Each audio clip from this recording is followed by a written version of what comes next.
If you think awakening is about rising above life, this message may surprise you.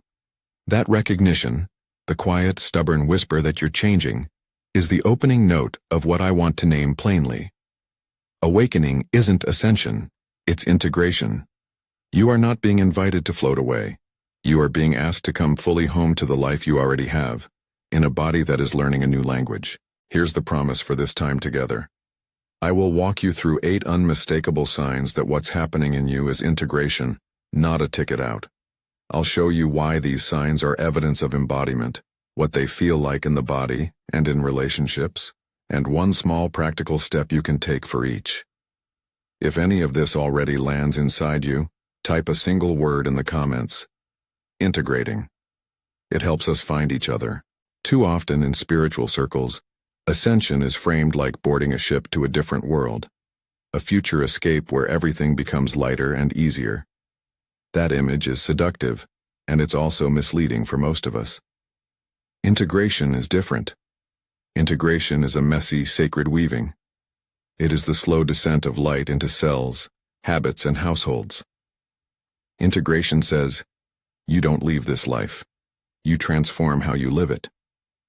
I want you to feel that truth as a grounding force, not as an ideal you haven't reached. Integration is posture, practice, and nervous system work. It asks for presence, accountability, and humility.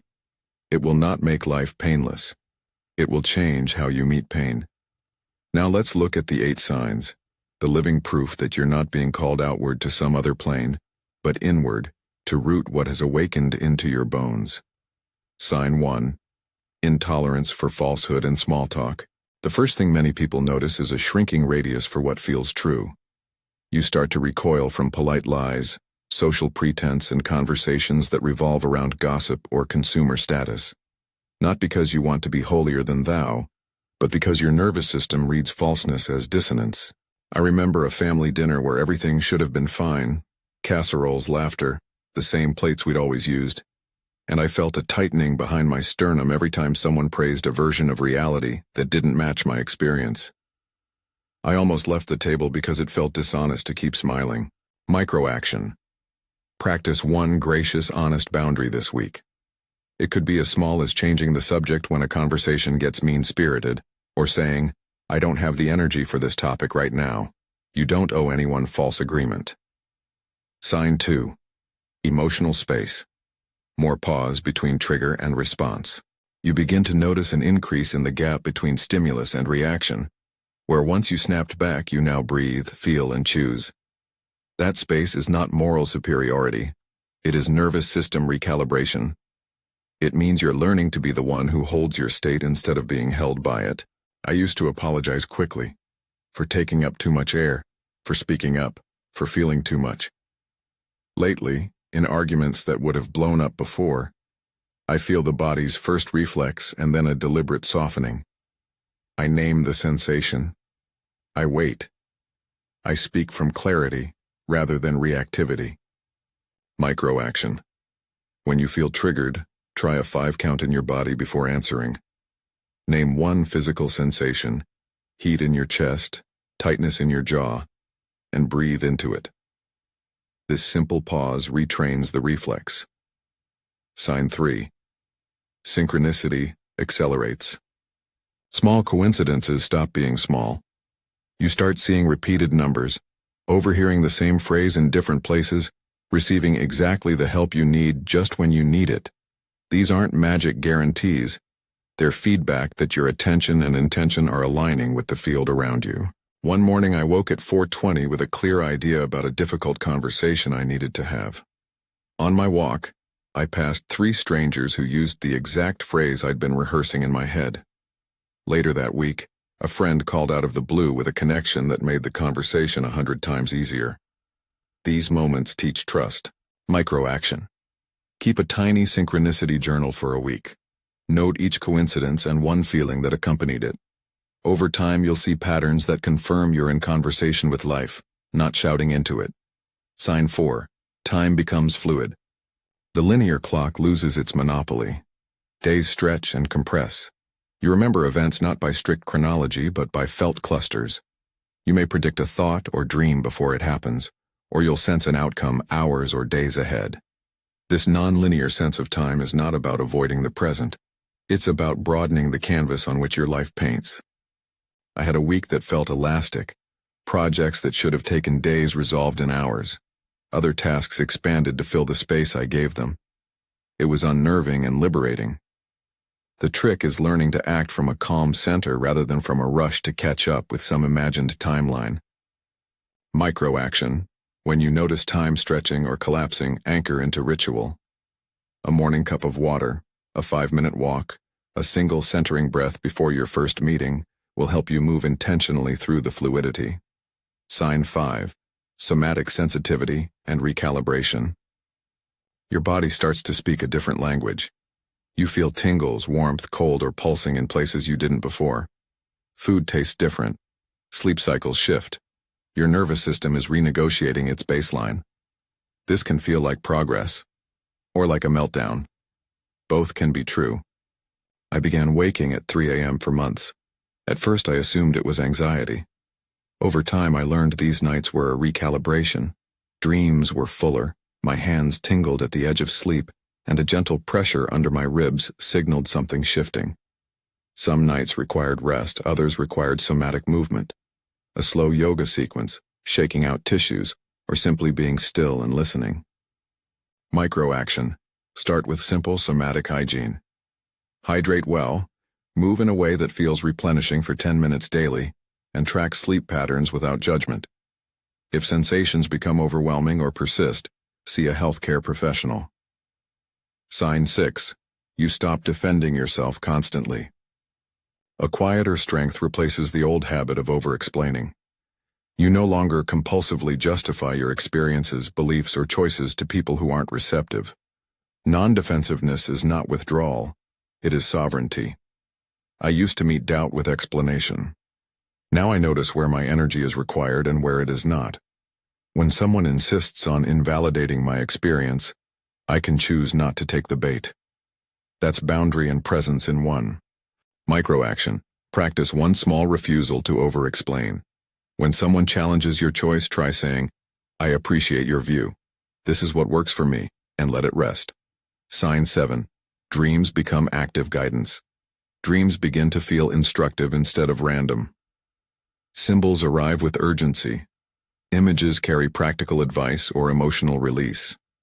You may wake with a narrative that reframes a real-life dilemma. This is your deeper mind integrating insights while the day mind sleeps. There was a week when I dreamt of walking through a flooded hallway and choosing to take off my shoes and wade. The next day I let go of a project I'd been clinging to, and the relief was immediate, as if the dream had done the emotional unhooking before my waking mind could do it. Micro-action. Keep a bedside notebook. Write one sentence about the strongest dream image each morning and one question. What is this asking me to do today? Even the act of writing bridges the dream world to action. Sign 8. Compassion grows with clearer boundaries. Perhaps the most important sign, you become simultaneously softer and firmer. Your compassion deepens, for strangers, for enemies, for the child you once were, while your ability to set non-negotiables becomes cleaner. Integration is not becoming permanently porous. It is choosing who and how you let in. After a period of emotional openness that left me exhausted, I learned to say no without guilt, and to volunteer yes when my energy genuinely allowed. The paradox is that clarity often expands compassion, because you're less triggered and more available in the ways that matter. Micro-action. Draft a short boundary mantra for yourself. This is mine to carry. This is not. Use it before entering emotionally charged spaces. If you counted through these signs and felt a mix of relief and unease, you're experiencing the sacred discomfort that integration requires. Now let's complicate the picture in an essential way. Integration. Paradox. The deeper processing. Looks like regression. One of the hardest truths is that as we integrate higher awareness into embodied life, we often look worse before we look better. Old wounds surface. Relationships that felt stable may wobble. Habits reassert themselves as the deeper layers of protection peel away. This apparent regression is not failure. It's recalibration from a higher vantage. Think of it like a sapling breaking through winter soil. The push looks violent, but is actually necessary growth. There were weeks I felt I had leapt forward spiritually and yet found myself slipping into old resentments as if the last decade of work had been a varnish that wore off. Those slippages revealed precisely which seams still needed sewing. Integration is iterative, not linear. This is why responsibility and humility are non-negotiable. Integration asks you to own what you do with the clarity you're given. It also asks you to keep tender toward yourself when you fail. We are not glorifying struggle. We are naming the real mechanics of transformation. A few important cautions before we move to practice. If you are experiencing persistent sadness, sleep disruption, panic, hallucinations, or suicidal thoughts, please seek care from a qualified healthcare professional immediately. Spiritual frameworks can coexist with clinical help. Do not choose one over the other. If you are in doubt, consult your doctor, a trusted therapist, or a crisis line in your area. Integration is not a replacement for medical or psychiatric treatment. Okay, practical steps. Here are grounded, embodied practices that honor the signs above and help you navigate the sacred mess of integration. Think of these as tools for the nervous system, not spiritual badges. Protect your inner field. Integration is energetic work. You're learning to hold a different frequency. Protect it. This doesn't mean withdrawing from the world. It means choosing your contacts, media, and environments with the same discernment you'd use for your physical diet. Practice. Create a short field check routine. Before you enter social media or a stressful space, take 30 seconds to breathe, place a hand on your heart, and set a simple intention. I will not absorb what is not mine. If a connection repeatedly drains you, limit interaction without guilt. Cultivate stillness, not escape. Stillness is different from dissociation. It involves listening to the tremors in the body and the whisper of intuition. 10 minutes of presence is more integrative than an hour of trying to force insight through will. Practice. Start a daily 5-minute sitting practice. Eyes open or closed. Focus on the breath and note any sensations. If your attention wanders, gently return. Consider this non-negotiable maintenance, like brushing your teeth. Trust nudges. Test them. You will feel subtle pulls. An urge to change a job, to speak with someone, to move across town. These nudges often come with a felt sense of alignment, or a tightening that indicates resistance. Practice. Trust and test. If a nudge feels clear but risky, test it cheaply. Have the exploratory conversation, take the tiny step that costs little, or gather information. Clarity often emerges through small, courageous acts rather than grand leaps. Release outcome attachments. Integration includes surrender, the willingness to act without clinging to a particular result. This is not passive fatalism, it's surrender that preserves your energy for creative engagement. Practice. Before a decision, name 3 possible outcomes, including the one you least prefer, and breathe into the truth that you can meet any of them. That steadiness is a spiritual muscle. Practice aggressive gratitude. Gratitude is not spiritual bypass. Done from presence, it anchors the nervous system and rewires attention to what is moving forward. Practice. Each evening, write 3 precise things you're grateful for. Not vague platitudes, but concrete details. A neighbor's kindness, the texture of a soup, a line from a book. Let gratitude be specific and flesh-based. Wait with discernment. Integration is not the same as impulsive change.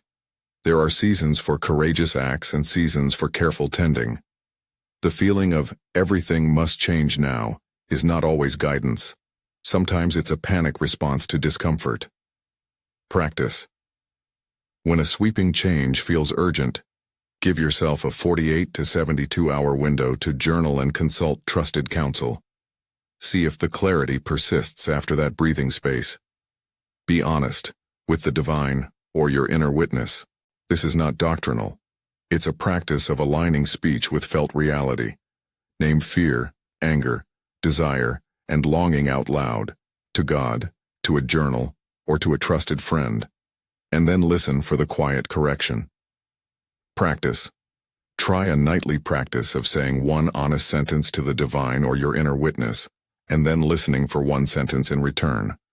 The return may be felt as a peace, a new idea, or a path forward. Forgive, pre-forgive, and release outcomes.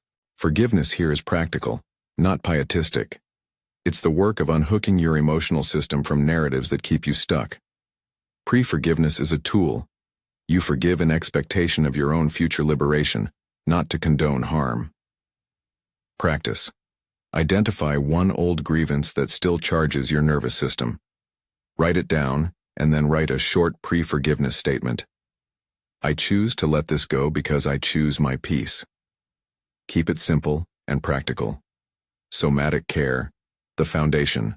All spiritual practice rests on the body. Food, sleep, movement, and hydration are sacred, not mere background details. Practice. Commit to 3 baseline somatic supports for 2 weeks. 7 to 9 hours of sleep as possible, 2 liters of water daily, adjust to your body, and 20 minutes of deliberate movement. Walking, stretching, gentle yoga. Track without judgment. Community and boundary architecture. Integration is safer in aligned company. Find peers or guides who can mirror your process, hold you accountable, and lovingly challenge your blind spots. At the same time, build structures to protect your field. Practice. Identify one person or group that feels safe to share your process with and meet them monthly. And choose one boundary, time, topic, or place, to uphold this week. Hold responsibility without perfectionism. You will fail. You will regress. This is part of the work, not disproof of it. Integration grows a different relationship to failure, one that learns, repairs, and moves forward without collapse. Practice. After a slip, practice a short repair ritual. Acknowledge what happened, name what you need, make one small amends or correct action, and then return to your practices. Now a few realities and warnings that must be said plainly. Integration does not exempt you from hardship. It does not promise immediate relief from chronic illness, financial strain, or relational loss. What it may offer is a changed capacity to respond, greater clarity, more coherent energy, and stronger boundaries. Take responsibility for your choices and seek help where the terrain demands it. If you are in crisis, please contact a professional. There is also a humility required when speaking of higher states. Access to subtler experiences is not a measure of worth. It is a practice. There is no spiritual ladder that ranks people by lightness. We are simply learning to live differently inside the same world. Before we close, I want to give you a small integration ritual you can use in moments of overwhelm. 5 breaths, 5 lines. It's meant to be portable and practical. 1. Place your hand on your heart. Breathe slowly in for 4 counts, out for 6. Repeat 5 times. 2. Name one physical sensation aloud. 3. State one boundary out loud. I will not take this on right now. 4. Say one gratitude, specific, concrete. 5. Commit to one small action in the next 24 hours. A phone call, a walk, a glass of water, a moment of truth with a loved one. These 5 lines are a micro-practice of integration. They reconnect your nervous system to agency. You may be thinking, what if I don't see all 8 signs? That's okay. Integration shows up differently for each person. You may see 3 signs brightly, and others dimly. The presence of any of these patterns, especially when paired with the felt sense of recalibration in your body, is enough to begin intentional integration. We started with a correction. Awakening is not a spaceship that lifts you away. It is a light that descends into your life and asks for translation. That translation is messy. It is bodywork, relationship work, and daily humility. If you are in the midst of this work, know this. You are already home. The invitation is not to become someone else. It is to embody who you are becoming, moment by moment. Breathe into that. Tend your nervous system. Make one honest boundary. Share your experience with someone who will hold it without fixing it. And finally, a small invitation. If this message helped you feel seen or gave a practice you can use, subscribe for weekly integration practices and tools. If you'd rather start tonight, Download the 5-minute journaling prompt in the description. It will guide you through naming one dream, one felt symptom in the body, and one small next step. May you keep your feet on the ground as your inner horizon widens. May you receive the discomfort as a signpost, not verdict. May you come home, slowly and bravely, to the life that already holds you.